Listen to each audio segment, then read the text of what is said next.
বিসমিল্লাহির রহমানির রহিম। সম্মানিত উপস্থিতি, দেশে এবং বিদেশে, কাছে এবং যে যেখান থেকে আমাকে দেখতে পাচ্ছেন, সকলকে আন্তরিক শুভেচ্ছা। এক ভাই জানতে চেয়েছেন যে আমাদের সমাজে মিথ্যা কথা বলা হয়, মিথ্যা সাক্ষী দেওয়া হয়, মিথ্যা অভিযোগ করা হয়, মিথ্যা মামলা দেওয়া হয়, মিথ্যা বিচার করা হয়, এই সব বিষয়ে শরীয়ত কি বলে।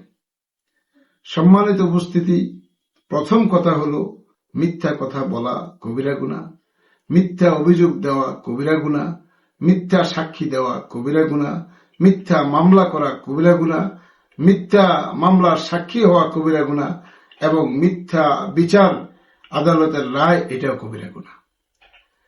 এ বিষয়ে ইবনে ওমর রাদিয়াল্লাহু তাআলা আনহু থেকে বর্ণিত, রাসূল করিম সাল্লাল্লাহু আলাইহি ওয়াসাল্লাম বলেছেন, যে ব্যক্তি মিথ্যা সাক্ষী দেয়, কিয়ামতের দিন আল্লাহ তাআলা তাকে জাহান্নামে নিক্ষেপ না করা পর্যন্ত তার দুই পাও স্বস্থান থেকে সরাতে দিবেন না।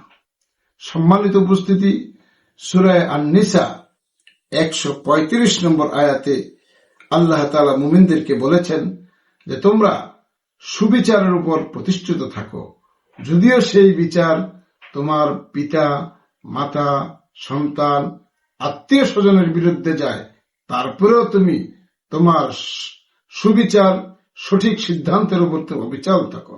সম্মানিত উপস্থিতি, আজকে আমাদের এই সমাজের অবক্ষয়, আমাদের এই সমাজের বিপর্যয়, আমাদের এই সমাজের উচ্ছৃঙ্খল, বিশৃঙ্খল এবং মানুষের প্রতি জুলুম, অবিচার সবকিছুর উপর সবকিছু নির্ভর করছে এই মিথ্যা সাক্ষী, মিথ্যা মামলা, মিথ্যা অভিযোগ, মিথ্যা রায়, এই সব বিষয় থেকে, ব্যক্তি জীবন থেকে, সামাজিক জীবন থেকে, রাষ্ট্রীয় জীবন থেকে, রাষ্ট্রের সর্বোচ্চ প্রশাসনিকভাবে এই বিষয়গুলোকে আমলে আনা, আমি মনে করি আমাদের দেশের সার্বভৌমত্ব রক্ষায়, মানুষের জানমাল নিরাপত্তায় একটা আবশ্যকীয় বিষয়। আল্লাহ তাআলা আমাদের সবাইকে শুভবুদ্ধি উদয় করুন এবং আমাদেরকে সঠিক পথে, সঠিক রায় নিয়ে, সঠিক অভিযোগ নিয়ে মাঠে ময়দানে কাজ করার তৌফিক দান করে। ওমা তৌফিক ইল্লা বিল্লাহ।